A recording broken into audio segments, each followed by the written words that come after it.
A human soldier knelt before an alien princess, and changed the fate of the galaxy.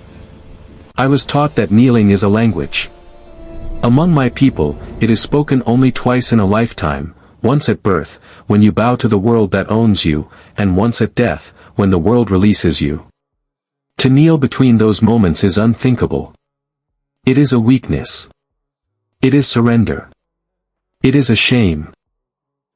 So when I entered the White Hall of the embassy and saw the human soldier on one knee before my daughter, my first instinct was fury. My guards froze. The air vibrated with the low hum of translated silence. The banners of 12 star nations hung motionless above us, and at the center of it all knelt a creature from a species barely a century beyond its own atmosphere. A human. His armor was scorched. One shoulder plate had been torn away, exposing fabric darkened by blood. His helmet lay on the floor beside him, set down carefully, deliberately, like an offering. His head was bowed. Not in fear. In resolve. My daughter stood before him, trembling. Princess Ashariel of the Thalon court. The last living heir of our bloodline. And a human soldier was kneeling toward her. I raised my staff, the symbol of my rule. One command would end him. The hall was prepared for that. The human delegation had already lost the war. Their fleets were shattered. Their worlds burned. This embassy was not neutral ground anymore, it was a grave waiting to be filled. Explain, I demanded, my voice echoing through translators and stone. Before I have you executed. The human did not look up. He spoke softly. The translator struggled to keep up, as if his words carried weight beyond language. She's hurt, he said. I looked at my daughter then, really looked. Her ceremonial robes were torn. One of her lower arms hung at an unnatural angle.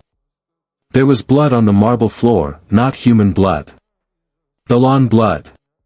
She is my enemy, I said. She's a child, the human replied. Something in the hall shifted. Something in the hall shifted. Not sound. Not movement. Attention. I stepped forward. Each movement of my staff rang like judgment. You kneel in the presence of a king, I said. Do you know what that means among my kind? Yes, he said. It means you can end me. Then why do it? He finally looked up. Human eyes are unsettling. Too expressive. Too open. His were bloodshot, rimmed with exhaustion, but steady. Because standing felt wrong, he said. I had interrogated warlords who screamed. I had broken traitors who begged. I had never heard an answer like that. Behind me, the hall screen still showed the aftermath of the battle, the orbital fires, the drifting wreckage of human ships that had placed themselves between our capital and annihilation. A tactic that made no sense.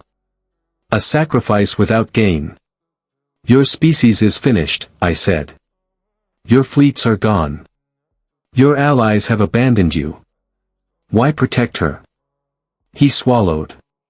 Because no one protected us, once. That was not an answer meant for me. It was a memory. I gestured, and the guards lowered their weapons slightly. Speak, I said. If you have a final story, spend it. The human nodded, as if grateful for permission he had not expected. When we first reached the stars, he said, we thought it would make us bigger. Stronger. That it would fix us. A faint, bitter smile touched his face. It didn't. We brought all our wars with us. I felt my daughter shift beside him. He did not touch her. He stayed at a respectful distance, one knee down, hands open. We lost colonies, he continued. Whole worlds. Sometimes to enemies. Sometimes to ourselves. And every time, there were kids left behind. Orphans. Refugees. Names erased before anyone learned how to say them. The hall was silent now. Even the guards listened. So when your ship started targeting civilian sectors, he said, our command told us to retreat. To save what we could. His voice cracked. Not loudly like something bending. But then we saw the evacuation routes. They were blocked. I remembered that order. Strategically sound. Morally irrelevant. We stayed, he said. Not because we thought we'd win. But because someone had to slow you down. I felt a tightening in my chest, an alien sensation I had no word for. And when the ceiling collapsed in this hall, he said, glancing upward at the cracked stone, I saw her fall. Everyone else was running. Guards.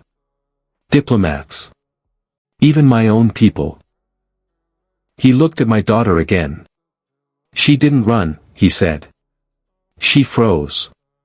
Ashariel lowered her head, shame flickering across her features. I didn't know who she was, he continued. Didn't care. She was bleeding. So I carried her. And when your soldiers surrounded us, he exhaled. Kneeling was the only thing I had left. I stared at him. You kneel, I said slowly, not as surrender, but as shield. He nodded once. Yes, Your Majesty. The word sounded strange from human lips. Not fearful. Not mocking. Earnest. I looked at my daughter. She was watching him now, eyes wide, breathing shallow. Alive because this human had placed his body between her and our blades. Father, she said softly, through the translator. He sang. I turned to her. What? When I was hurt, she said, and scared, he sang. I didn't understand the words. But it sounded like home. The human flushed, embarrassed. It was a lullaby, he said. My mother used to sing it during blackouts. Something broke inside me then. Not loudly. Not cleanly. I saw, in that moment, the truth we had missed about humanity. They did not fight like us. They did not value victory the same way. Where we saw outcomes, they saw moments. Where we calculated losses, they remembered names. They were not strong because they conquered. They were strong because they carried. I lowered my staff. Gasps rippled through the hall. Stand, I told him. He hesitated. With respect, sir. I'd rather not. I almost laughed. Almost. Why? Because kneeling reminds me why I'm still here. I nodded once. Then kneel. I turned to my guards. Medical aid. Now. They obeyed. Later, much later, when the war was rewritten in histories and treaties, they would say this was the moment everything changed. That the Valan Empire withdrew. That alliance shifted. That humanity survived. They would be wrong. Everything changed the moment a soldier chose to kneel instead of run. When power met compassion and blinked first. And as I watched that human remain on one knee beside my daughter, bleeding, exhausted, unbroken, I understood the terrible, beautiful truth. A species willing to kneel for another's child will never truly be defeated.